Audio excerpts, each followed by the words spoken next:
S Alam গ্রুপের share হোল্ডিংটাকে সরকারিভাবে take over করবো আইনগতভাবে।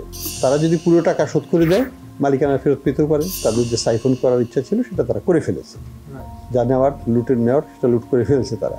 অযৌক্তিক কোনো দাবি মানা আমার পক্ষেও সম্ভব না। দরকার হলে আমাকে পদত্যাগ করতে হবে।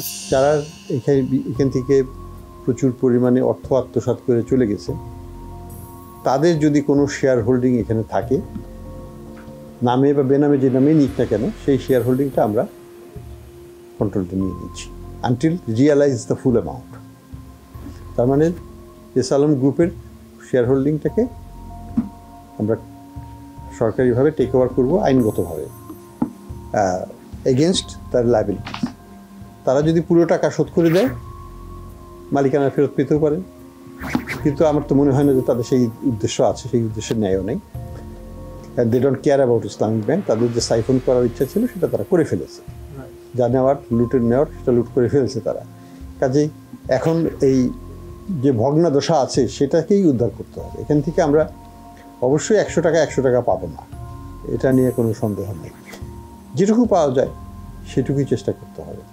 আর দ্বিতীয় কথা হলো, আমি প্রথমেই এসেই একটা বড় রকমের নাড়াচাড়া দিতেও আমি চাই না, কারণ আমাদের হাতে অনেক কাজ। আগে অর্থনীতিকে রক্ষা করতে হবে, তারপরে বাংলাদেশ ব্যাংক তো দাঁড়িয়ে আছে, বাংলাদেশ ব্যাংক তো ডুবে যায়নি। হ্যাঁ, কিছু অনিয়ম হয়েছে, ঠিক আছে, কিন্তু অনিয়ম সামনে হবে না, এটুকু গ্যারান্টি দিতে পারি। তৃতীয় হচ্ছে, কাজে অনিয়ম যদি সামনে না হয়, আমার কিন্তু পেছনে তাকিয়ে কিন্তু আমি দৃষ্টান্ত স্থাপন করতে পারি, কিন্তু আমার কিন্তু লাভ হবে না, তাই না?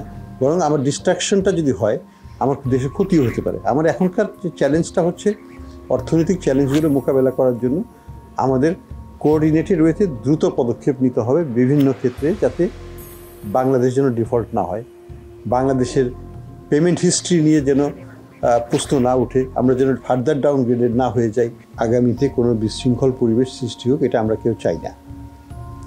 যার যদি কোনো গ্রিভেন্স থাকে, আমার দরজা খোলা আছে, ওনারা এসে বলতে পারেন, আমি চেষ্টা করব যদি এটা জেনুইন হয় সেটাকে অ্যাড্রেস করার জন্য। কিন্তু অযৌক্তিক কোনো দাবি মানা আমার পক্ষেও সম্ভব না। দরকার হলে আমাকে পদত্যাগ করতে হবে, কিন্তু আমি অযৌক্তিক দাবির কাছে চাপে সাইন করে আমি বের হয়ে যাব, সেটা হবে না। ওই সাইনের সাথে আমার পদত্যাগপত্র একসাথে যাবে তাইলে।